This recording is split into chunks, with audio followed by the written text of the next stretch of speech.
Namaste devotees. Today it is the Thursday of Preeti Yoga. So I have chanted a very powerful Guru Dattatreya mantra. By listening to this powerful mantra with devotion for complete 108 times, problems created by enemies will be removed. Happy family life will be obtained. Bhoga, that is luxurious life, will be obtained. And after this life, moksha will be obtained. Before listening to the mantra, if you are new to the channel, subscribe the channel, press the nearby bell icon and select all option. Also comment as Om Shri Dattatreya Namaha.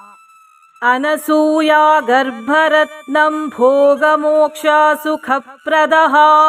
समस्तवैरितेजो हृत्परमामृतसागरः Anasuya गर्भरत्नं भोगमोक्षा सुखप्रदः समस्तवैरितेजो हृत्परमामृतसागरः Anasuya गर्भरत्नं भोगमोक्षा सुखप्रदः समस्तवैरितेजो हृत्परमामृतसागरः Anasuya गर्भरत्नं भोगमोक्षा सुखप्रदः समस्तवैरितेजो हृत्परमामृतसागरः Anasuya गर्भरत्नं भोगमोक्षा सुखप्रदः समस्तवैरितेजो हृत्परमामृतसागरः Anasuya गर्भरत्नं भोगमोक्षा सुखप्रदः समस्तवैरितेजो हृत्परमामृतसागरः Anasuya गर्भरत्नं भोगमोक्षा सुखप्रदः समस्तवैरितेजो हृत्परमामृतसागरः Anasuya गर्भरत्नं भोगमोक्षा सुखप्रदः समस्तवैरितेजो हृत्परमामृतसागरः Anasuya गर्भरत्नं भोगमोक्षा सुखप्रदः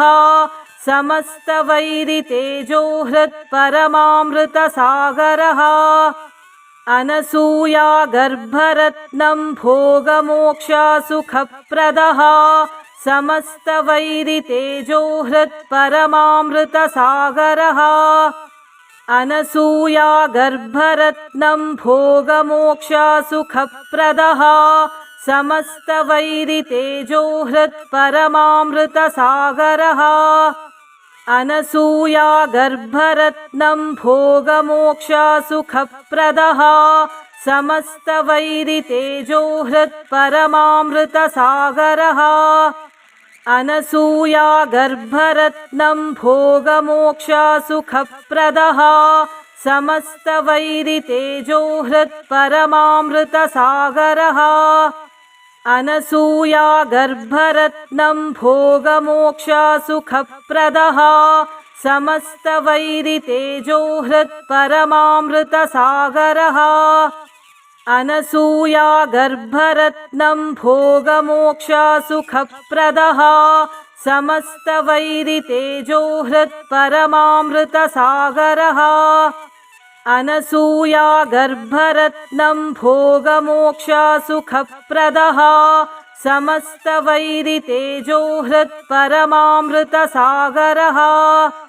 Anasuya गर्भरत्नं भोगमोक्षा सुखप्रदः समस्तवैरितेजो हृत्परमामृतसागरः Anasuya गर्भरत्नं भोगमोक्षा सुखप्रदः समस्तवैरितेजो हृत्परमामृतसागरः Anasuya गर्भरत्नं भोगमोक्षा सुखप्रदः समस्तवैरितेजो हृत्परमामृतसागरः Anasuya गर्भरत्नं भोगमोक्षा सुखप्रदः समस्तवैरितेजो हृत्परमामृतसागरः Anasuya गर्भरत्नं भोगमोक्षा सुखप्रदः समस्तवैरितेजो हृत्परमामृतसागरः Anasuya गर्भरत्नं भोगमोक्षसुखप्रदः समस्तवैरितेजोहृत्परमामृतसागरः Anasuya गर्भरत्नं भोगमोक्षसुखप्रदः समस्तवैरितेजोहृत्परमामृतसागरः Anasuya गर्भरत्नं भोगमोक्षसुखप्रदः समस्तवैरितेजोहृत्परमामृतसागरः Anasuya गर्भरत्नं भोगमोक्षसुखप्रदः समस्तवैरितेजोहृत्परमामृतसागरः Anasuya गर्भरत्नं भोगमोक्षसुखप्रदः समस्तवैरितेजोहृत्परमामृतसागरः Anasuya गर्भरत्नं भोगमोक्षसुखप्रदः समस्तवैरितेजोहृत्परमामृतसागरः Anasuya गर्भरत्नं भोगमोक्षसुखप्रदः समस्तवैरितेजोहृत्परमामृतसागरः Anasuya गर्भरत्नं भोगमोक्षसुखप्रदः समस्तवैरितेजोहृत्परमामृतसागरः Anasuya गर्भरत्नं भोगमोक्षसुखप्रदः समस्तवैरितेजोहृत्परमामृतसागरः Anasuya गर्भरत्नं भोगमोक्षसुखप्रदः समस्तवैरितेजोहृत्परमामृतसागरः Anasuya गर्भरत्नं भोगमोक्षसुखप्रदः समस्तवैरितेजोहृत्परमामृतसागरः Anasuya गर्भरत्नं भोगमोक्षसुखप्रदः समस्तवैरितेजोहृत्परमामृतसागरः Anasuya गर्भरत्नं भोगमोक्षसुखप्रदः समस्तवैरितेजोहृत्परमामृतसागरः Anasuya गर्भरत्नं भोगमोक्षसुखप्रदः समस्तवैरितेजोहृत्परमामृतसागरः Anasuya गर्भरत्नं भोगमोक्षसुखप्रदः समस्तवैरितेजोहृत्परमामृतसागरः Anasuya गर्भरत्नं भोगमोक्षसुखप्रदः समस्तवैरितेजोहृत्परमामृतसागरः Anasuya गर्भरत्नं भोगमोक्षसुखप्रदः समस्तवैरितेजोहृत्परमामृतसागरः Anasuya गर्भरत्नं भोगमोक्षसुखप्रदः समस्तवैरितेजोहृत्परमामृतसागरः Anasuya गर्भरत्नं भोगमोक्षसुखप्रदः समस्तवैरितेजोहृत्परमामृतसागरः Anasuya गर्भरत्नं भोगमोक्षसुखप्रदः समस्तवैरितेजोहृत्परमामृतसागरः Anasuya गर्भरत्नं भोगमोक्षसुखप्रदः समस्तवैरितेजोहृत्परमामृतसागरः Anasuya गर्भरत्नं भोगमोक्षसुखप्रदः समस्तवैरितेजोहृत्परमामृतसागरः Anasuya गर्भरत्नं भोगमोक्षसुखप्रदः समस्तवैरितेजोहृत्परमामृतसागरः Anasuya गर्भरत्नं भोगमोक्षसुखप्रदः समस्तवैरितेजोहृत्परमामृतसागरः Anasuya गर्भरत्नं भोगमोक्षसुखप्रदः समस्तवैरितेजोहृत्परमामृतसागरः अनसूयागर्भरत्नं भोगमोक्षसुखप्रदः समस्तवैरितेजोहृत्परमामृतसागरः अनसूयागर्भरत्नं भोगमोक्षसुखप्रदः समस्तवैरितेजोहृत्परमामृतसागरः अनसूयागर्भरत्नं भोगमोक्षसुखप्रदः समस्तवैरितेजोहृत्परमामृतसागरः अनसूयागर्भरत्नं भोगमोक्षसुखप्रदः समस्तवैरितेजोहृत्परमामृतसागरः अनसूयागर्भरत्नं भोगमोक्षसुखप्रदः समस्तवैरितेजोहृत्परमामृतसागरः अनसूयागर्भरत्नं भोगमोक्षसुखप्रदः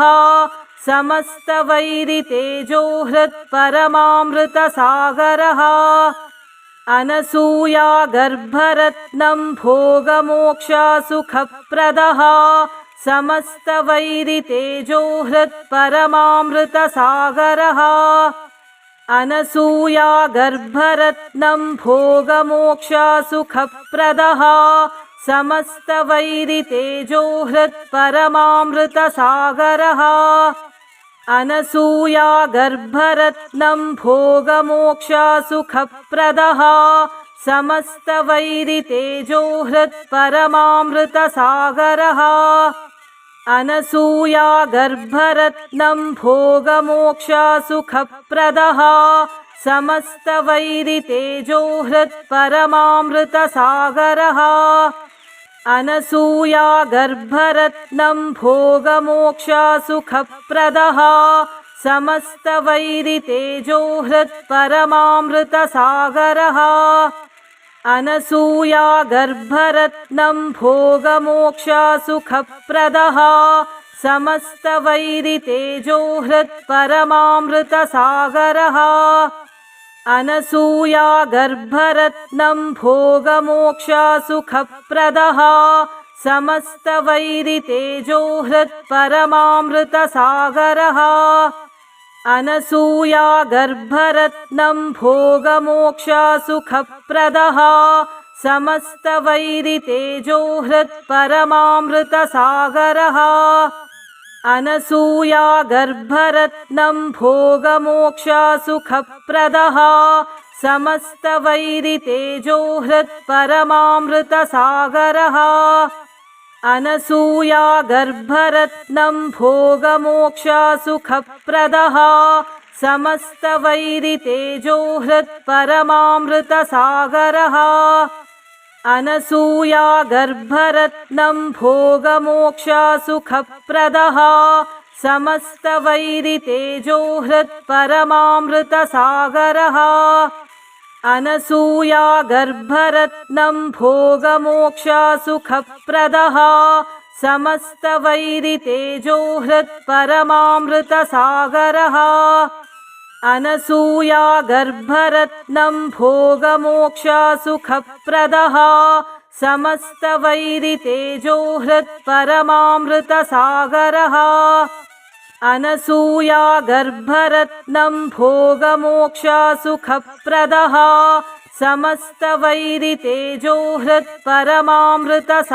समस्तवैरितेजोहृत्परमामृतसागरः अनसूयागर्भरत्नं भोगमोक्षसुखप्रदः समस्तवैरितेजोहृत्परमामृतसागरः अनसूयागर्भरत्नं भोगमोक्षसुखप्रदः समस्तवैरितेजोहृत्परमामृतसागरः अनसूयागर्भरत्नं भोगमोक्षसुखप्रदः समस्तवैरितेजोहृत्परमामृतसागरः अनसूयागर्भरत्नं भोगमोक्षसुखप्रदः समस्तवैरितेजोहृत्परमामृतसागरः Anasuya गर्भरत्नं भोगमोक्षसुखप्रदः समस्तवैरितेजो हृत्परमामृतसागरः Anasuya गर्भरत्नं भोगमोक्षसुखप्रदः समस्तवैरितेजो हृत्परमामृतसागरः Anasuya गर्भरत्नं भोगमोक्षसुखप्रदः समस्तवैरितेजो हृत्परमामृतसागरः Anasuya गर्भरत्नं भोगमोक्षसुखप्रदः समस्तवैरितेजो हृत्परमामृतसागरः Anasuya गर्भरत्नं भोगमोक्षसुखप्रदः समस्तवैरितेजो हृत्परमामृतसागरः Anasuya गर्भरत्नं भोगमोक्षसुखप्रदः समस्तवैरितेजो हृत्परमामृतसागरः Anasuya गर्भरत्नं भोगमोक्षसुखप्रदः समस्तवैरितेजो हृत्परमामृतसागरः Anasuya गर्भरत्नं भोगमोक्षसुखप्रदः समस्तवैरितेजो हृत्परमामृतसागरः Anasuya गर्भरत्नं भोगमोक्षसुखप्रदः समस्तवैरितेजो हृत्परमामृतसागरः Anasuya गर्भरत्नं भोगमोक्षसुखप्रदः समस्तवैरितेजो हृत्परमामृतसागरः Anasuya गर्भरत्नं भोगमोक्षसुखप्रदः समस्तवैरितेजो हृत्परमामृतसागरः Anasuya गर्भरत्नं भोगमोक्षसुखप्रदः समस्तवैरितेजो हृत्परमामृतसागरः Anasuya गर्भरत्नं भोगमोक्षसुखप्रदः समस्तवैरितेजो हृत्परमामृतसागरः Anasuya गर्भरत्नं भोगमोक्षसुखप्रदः समस्तवैरितेजो हृत्परमामृतसागरः Anasuya गर्भरत्नं भोगमोक्षसुखप्रदः समस्तवैरितेजो हृत्परमामृतसागरः Anasuya गर्भरत्नं भोगमोक्षसुखप्रदः समस्तवैरितेजो हृत्परमामृतसागरः Anasuya गर्भरत्नं भोगमोक्षसुखप्रदः समस्तवैरितेजो हृत्परमामृतसागरः Anasuya गर्भरत्नं भोगमोक्षसुखप्रदः समस्तवैरितेजो हृत्परमामृतसागरः Anasuya गर्भरत्नं भोगमोक्षसुखप्रदः समस्तवैरितेजो हृत्परमामृतसागरः Anasuya गर्भरत्नं भोगमोक्षसुखप्रदः समस्तवैरितेजो हृत्परमामृतसागरः Anasuya गर्भरत्नं भोगमोक्षसुखप्रदः समस्तवैरितेजो हृत्परमामृतसागरः Anasuya गर्भरत्नं भोगमोक्षसुखप्रदः समस्तवैरितेजो हृत्परमामृतसागरः Anasuya गर्भरत्नं भोगमोक्षसुखप्रदः समस्तवैरितेजो हृत्परमामृतसागरः Anasuya गर्भरत्नं भोगमोक्षसुखप्रदः समस्तवैरितेजो हृत्परमामृतसागरः Anasuya गर्भरत्नं भोगमोक्षसुखप्रदः समस्तवैरितेजोहृत्परमामृतसागरः अनसूयागर्भरत्नं भोगमोक्षसुखप्रदः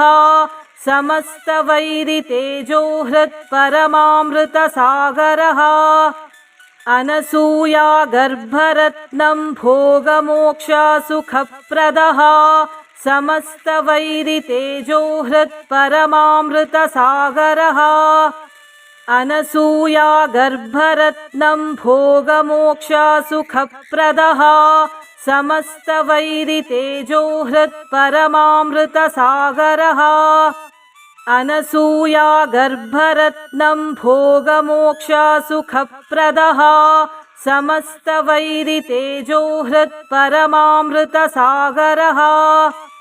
अनसूयागर्भरत्नं भोगमोक्षसुखप्रदः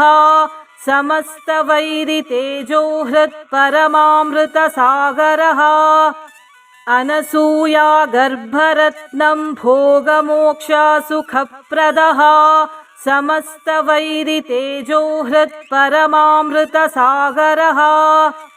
अनसूयागर्भरत्नं भोगमोक्षसुखप्रदः समस्तवैरितेजोहृत्परमामृतसागरः अनसूयागर्भरत्नं भोगमोक्षसुखप्रदः समस्तवैरितेजोहृत्परमामृतसागरः अनसूयागर्भरत्नं भोगमोक्षसुखप्रदः समस्तवैरितेजोहृत्परमामृतसागरः अनसूयागर्भरत्नं भोगमोक्षसुखप्रदः समस्तवैरितेजोहृत्परमामृतसागरः अनसूयागर्भरत्नं भोगमोक्षसुखप्रदः समस्तवैरितेजोहृत्परमामृतसागरः अनसूयागर्भरत्नं भोगमोक्षसुखप्रदः समस्तवैरितेजोहृत्परमामृतसागरः अनसूयागर्भरत्नं भोगमोक्षसुखप्रदः समस्तवैरितेजोहृत्परमामृतसागरः